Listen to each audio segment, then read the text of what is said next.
In a population of 250 million or so, they commit 11 lakh crimes, 11 lakh plus crimes. The Indian children commit only 33,000 crimes. It doesn't mean that the crimes are only that much. But the fact remains that it is partly for the reason that we don't register cases. The FIR as a document was outdated even when it was set up. I am talking about the time when the Criminal Procedure Code was adopted 150 years back. And unfortunately it was not changed in the manner FIR is registered. Why so many crimes are getting registered across different parts of the world? I remember about how many years back? 20 years back, I happened to be in UK in a particular county, and there I went to the county police office, and I found that the number of crimes registered in that county, having population of 5 lakhs, was almost equal to Delhi. I mean, the Delhi's population was 50 times more or 10 times more, I do not know how many times more than that county, and the number of crimes registered was as much, because they have no system like FIR. FIR should be really burned. I mean, it's a very third-rate kind of document. I do not know how many police officers sitting there, but that's a fact. Because what happened that when you have a grievance, let me explain very briefly. When you have a grievance under which you complain to any government or public agency, it should be recorded as it is, no? You say that such thing has happened to me, so you go and record. FIR is a document where you cannot go and record on the police register. The police register is away from you. It is the policeman who translates your thoughts into the FIR and doesn't register. Because he has the kind of privilege to register or not register and to use his own language also. So FIR is a bad system, it's a terribly bad system of law. But I do not know why for some reason the government doesn't change it. The lawmakers also don't change it. Basically there should be 10 times, 20 times, 30 times more cases if they are really recorded. So while we are talking in the context, I am sorry I digressed slightly, but when we are discussing crime against women, we should really talk about the actual crimes being, one doesn't know how many times more, because FIR is no indication. That's it. So friends, I think I would like to conclude, I don't want to talk further. Just on the one point that there are institutions which are in existence. I'm again referring to Anand, he's sitting there. The special courts, Anand, are very important. You said special courts have no meaning. Special courts are very, very important. Children's court, for instance. I helped create a crisis intervention center in those times. When I was the chairman of Delhi Commission for Child Rights, you are aware, I also got created children's court in Delhi. These 9 children's courts with great difficulty, I had to fight a big battle in the government. Nobody was prepared, let me inform you. Nobody in the government was willing to accept children's court. I forced everyone, and I met the High Court Chief Justice and he gave it to us. So it is there. But once children's courts are there, how do you use it is very important.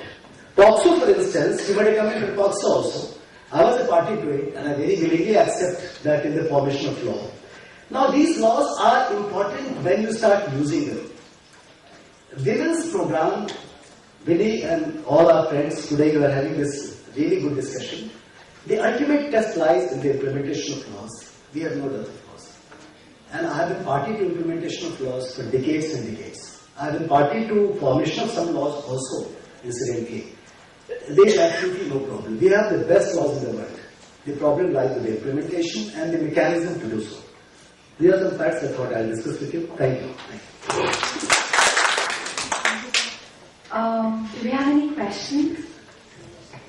Because on technical ground, so what my experience is, around 4,000 cases I have handled of children. The majority of the cases, the acquittal is on the ground of technical thing. That this signature was not taken by the police. So some lapse at the part of police results into acquittal. Right.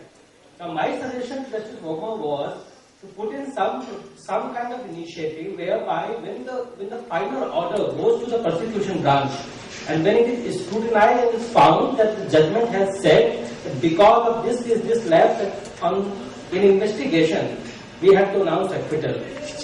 Shouldn't that lead to some kind of action on the police officer who was the IO? And then the matter should be reinvestigated by another police officer. In certain jurisdictions, I have found that this practice is there. What is your take on that? Because it could ensure that in a case, acquittal conviction will come sooner or later. People will pursue it. In rape cases, there is a medical report confirming rape, but then the person who is framed by the police is acquitted. Now, who has done it? See, 70 to 80% investigating officers are responsible for, let's say, bad trial, bad investigation, poor collection of evidence. It is their job. If it is their job, they are responsible as simple. I mean, there is no two thoughts about it. Well, there may be cases where investigations may not lead to collection of good evidence. I hope you know that all my life I was primarily investigator. I investigated cases like Rajiv Gandhi assassination, Lalit Makan assassination, Arjun Das assassination, Hawala case. I was in CBI for 5 years. Biggest case I have investigated. I understand very well what does it mean to investigate. And investigation is the role of police. The role of prosecutor, you pointed out, Anant, is very important. The prosecutor must look into all the evidence, give a proper scrutiny report, and it is the job of the police officer, the investigator, to follow the scrutiny report. Whatever lapses, not lapses, whatever pitfalls or whatever gaps the prosecutor is pointing out, the policeman must complete it and then submit the case to the court of law for charge sheet and final verdict. I mean, trial. That is one part. So there is no two thoughts about it. Regarding the point you said about the acquittals, let me clarify. There is a standard process throughout the country. Whether it happens or not, besides the point. All acquittal reports, all acquittals, mind you, are to be examined by the immediate superior officer. If it is a sub-inspector, the inspector does it, the assistant commissioner of police and deputy sub-inspector is supposed to do it, the deputy commissioner of police, the DIG, IG, depending on the type of case, everywhere it happens, whether it is crime branch or local police, etc. And then the lapses, there are departmental inquiries, there must be thousands and thousands of inquiries going on in Delhi police itself. We try to find out through a PIL, through any kind of information one to gather. And these cases, every year, Delhi police itself, there are hundreds of police officers who are punished for lapses in the investigation also. It is a routine process which must take place. How sincerely they do it, how honestly they do it, that is there, that's their lookout, but it happens. That's quite happens. Thank you, sir. I would like to thank the panel for 5 because we have 2 more sessions. Thank you.